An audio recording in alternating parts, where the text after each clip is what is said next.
This cocktail takes 72 hours to make, costs $23, and is only found in one bar in America, Bar Colette in Dallas, Texas. It's called the Provence, and it was created by 2-star Michelin bartender Ruben Rolon. It's his spin on a classic milk punch. So I'm here to find out why it takes 72 hours to make this cocktail, and why someone would want to spend that much time in the first place. It all starts in the prep room. So this is the Provence, which is inspired by like poached pears, like white wine poached pears, which we're doing rosé, that's why it's Provence, and then our pears are beautiful this time of the year. This drink has 8 steps that take place over the span of 3 days. I asked Ruben what his process was like when he comes up with these drinks. Hayden, how many times did we try it? We probably did like 6, 7 different. Yeah, like probably 2. So 30 days just to figure it out? Oh yeah. What's like setting, like what made you like want to put that much time and care into making these cocktails? I want to make a good drink, you know? So we're actually like big into nostalgia. So we do like, we're gonna have a drink with tricks, like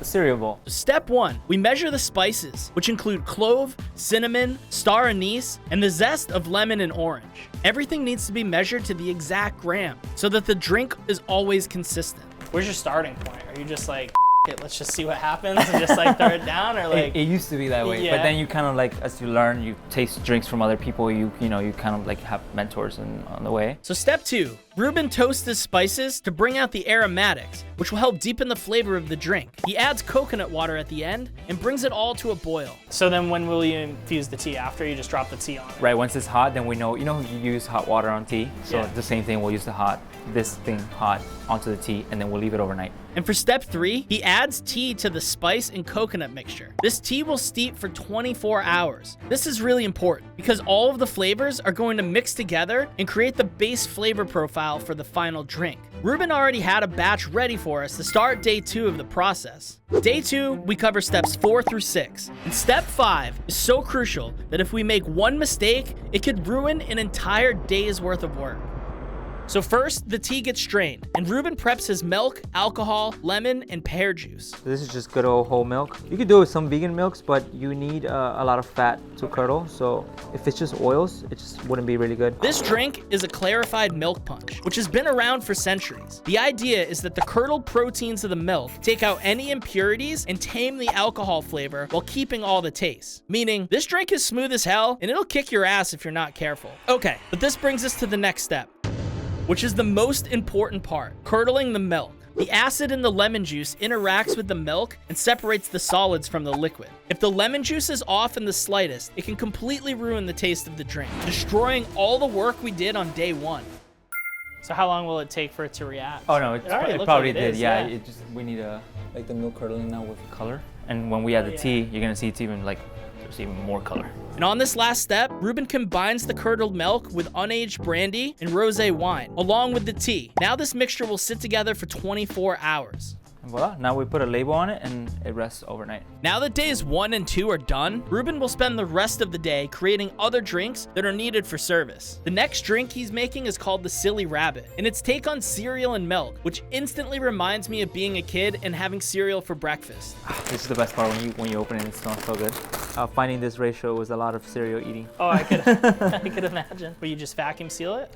Yes, so we don't have our vacuum sealer right now, so we're using this guy, so it's enough to just like, and then we cook it in the sous vide, which we'll have going right now. I've seen people sous vide a lot of stuff. I've never seen anyone do cereal before. Yeah, it's just because we want to infuse the milk and we want to do it fast, not like leaving it forever. I was starting to understand Ruben's passion for nostalgia. While the trick cereal sits in the sous vide for the next few hours, Ruben starts on another sous vide cocktail called the Rosetta, which is his take on the classic Negroni. What inspired him to make this drink was a trip that he took to Mexico City. So what are these leaves? So these are hoja santa. I didn't even know about it. And then we went to Mexico City to do a little R&D. You can taste a little bit. It's almost like, you can grab a piece. It's almost like fennel. Like licorice. Yeah, like licorice, fennel. It's kind of weird. I was really starting to wonder what the thought process was behind putting this much effort into every individual cocktail.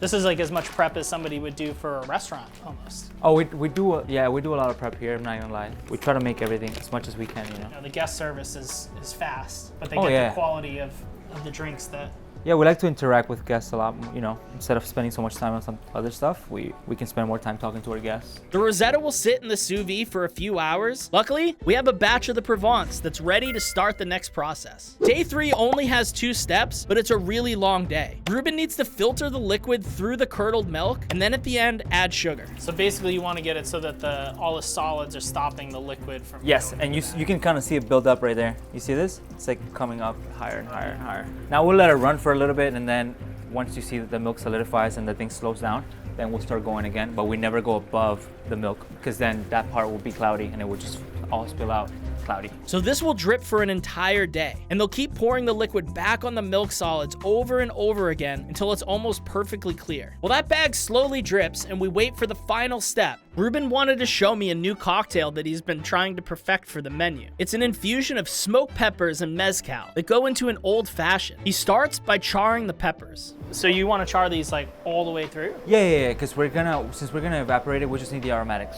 So we're gonna do it with mezcal as the base spirit, and then we'll have aromatics that will go through the place, you know, through the rotavap. And of course, you want that like sweet bell peppery, you know, like. Yeah. And the base of the drink, because this will be for that evaporation, it will be the mezcal, but we actually use bourbon in the drink.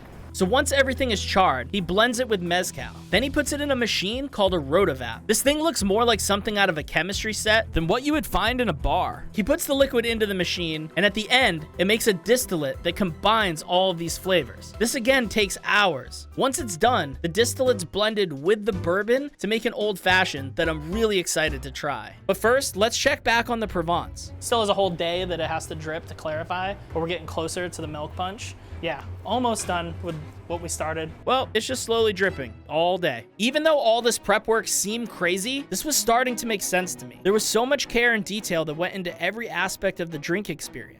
As the day got busier, they were carving ice to fit glasses that were handmade by artists around the world. Fresh juices were being squeezed from mixers that would later go into the drinks. White chocolate leaves that are used to be paired with the Rosetta were being made. The whole team cares, and the camaraderie was really strong. I also found out that it was actually pretty hard to get those chocolates out of the mold. I was told that only a few people on the team could actually do this without breaking them. I decided that I wanted to see if I had what it takes. I think I got it. He's gonna get it out. He's gonna get it out.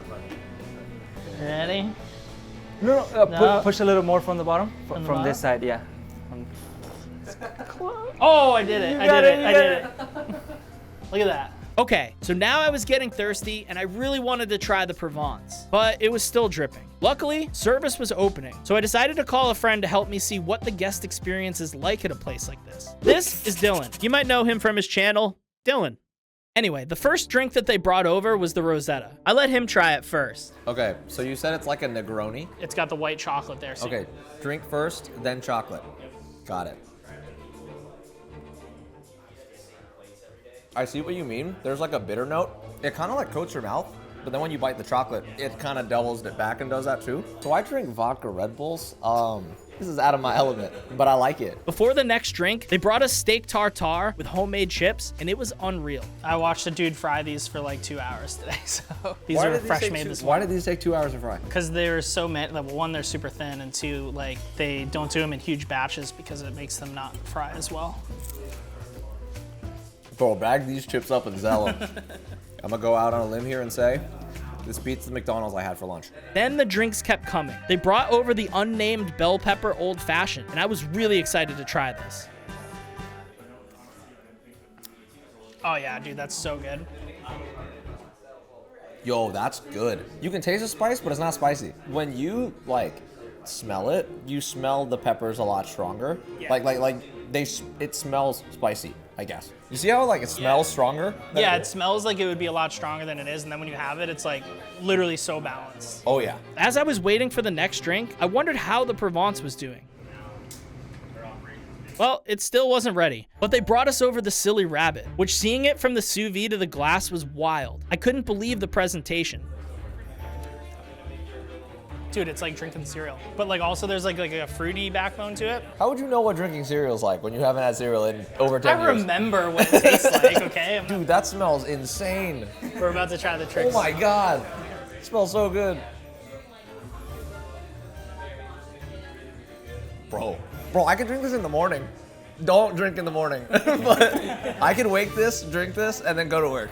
Then they brought us over something that we hadn't tried yet. It was called the carrot cake. And surprise, it tasted like carrot cake. These drinks sound like they would be overly sweet and indulgent, but they're not. They're probably the most balanced drinks I've ever had in my life. Ruben's concept of nostalgia really came through with the silly rabbit and the carrot cake, which is funny because they both made me feel like I was a kid again, even though I was drinking alcohol. I started to understand why there was so much time and care that went into these drinks. It was more than just having a cocktail. It was like reliving a memory.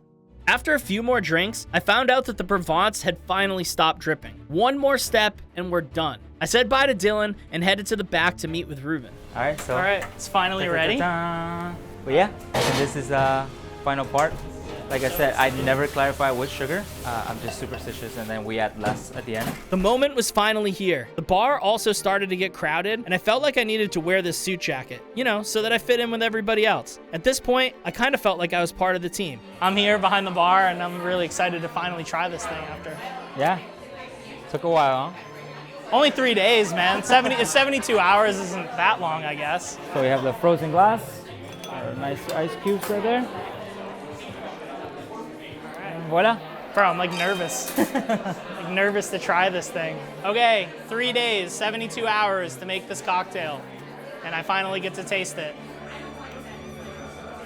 Dude, that's so good. Oh my gosh. The drink tasted like a dessert, but with the right amount of sweetness. The pears and the spices blended perfectly together. It reminded me of having a dessert at a family holiday. I think Ruben's onto something with his passion for nostalgia, and he nails it every time. So, is it worth it to spend 72 hours on a drink? Well, I didn't have to make it, but I do enjoy drinking it. It's delicious. So, I would say yes.